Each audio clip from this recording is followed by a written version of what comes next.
Assalamualaikum warahmatullahi wabarakatuh. Perkenalkan, nama saya Muhammad Ilmanesi Rizky. Perkenalkan juga nama saya Muhammad Abdillah. Dan perkenalkan nama saya Ricky Marcelino Rafieldo. Kami di sini akan memaparkan materi yang telah disampaikan oleh Bapak Insinyur Teguh Prasetya yang berjudul Perkembangan Teknologi Telekomunikasi saat ini. Teknologi telekomunikasi saat ini pada tahun 2024 memiliki tantangan utama di dunia telekomunikasi, terutama di Indonesia. Ada beberapa tantangan utama yang dihadapi. Yang pertama, inklusivitas digital. Masih terdapat kesenjangan digital antara daerah perkotaan dan pedesaan. Banyak masyarakat di daerah terpencil tidak memiliki akses yang memadai terhadap internet dan perangkat digital. Dua, implementasi 5G. 5G adalah generasi kelima dari teknologi jaringan seluler yang rendah dan kapasitas jaringan yang lebih besar.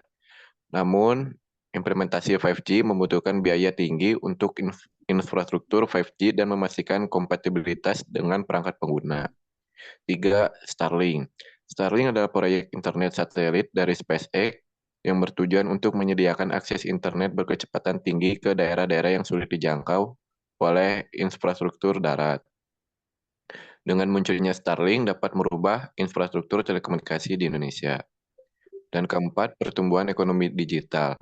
Pertumbuhan ekonomi digital merujuk pada peningkatan kontribusi sektor teknologi informasi dan komunikasi terhadap ekonomi secara keseluruhan, termasuk e-commerce, fintech, dan layanan digital lainnya.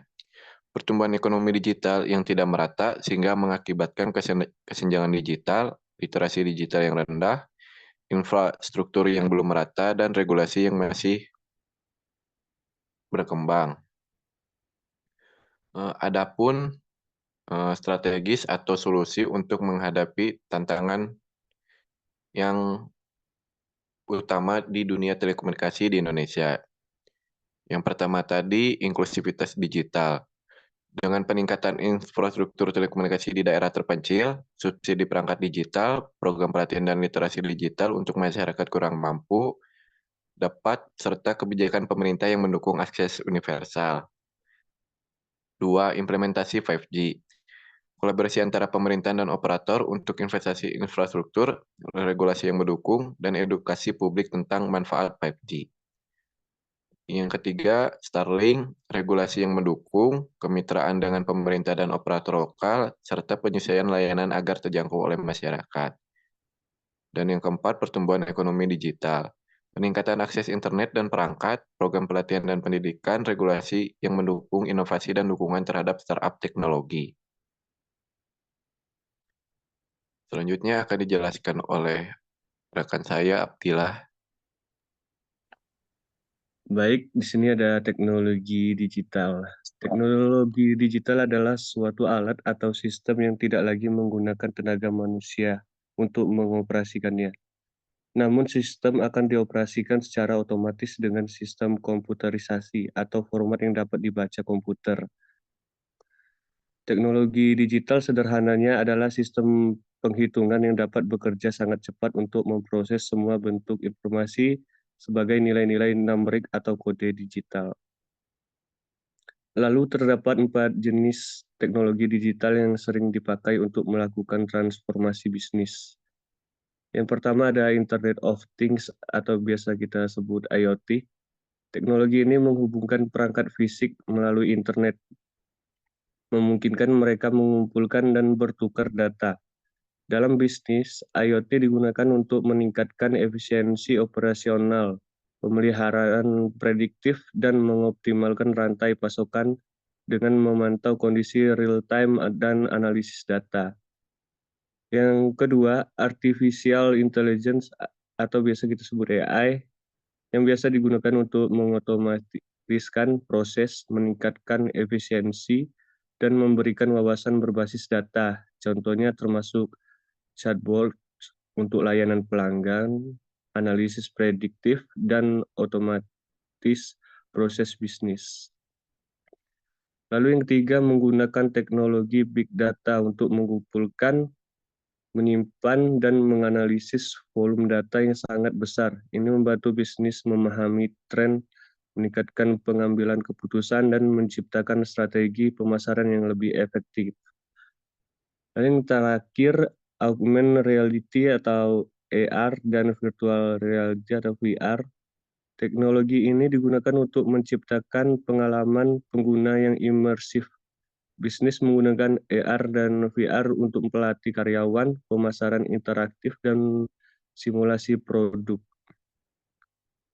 Selanjutnya akan dijelaskan dengan teman saya, Ricky.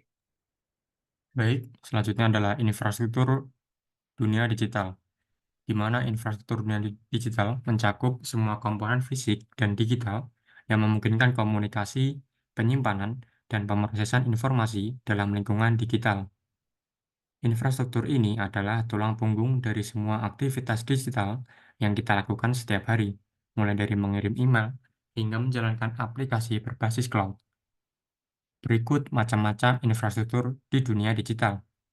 Yang pertama adalah infrastruktur internet, di mana diperlukan peningkatan jangkauan, kecepatan, dan stabilitas koneksi internet di seluruh wilayah Indonesia, terutama di daerah yang masih minim infrastruktur.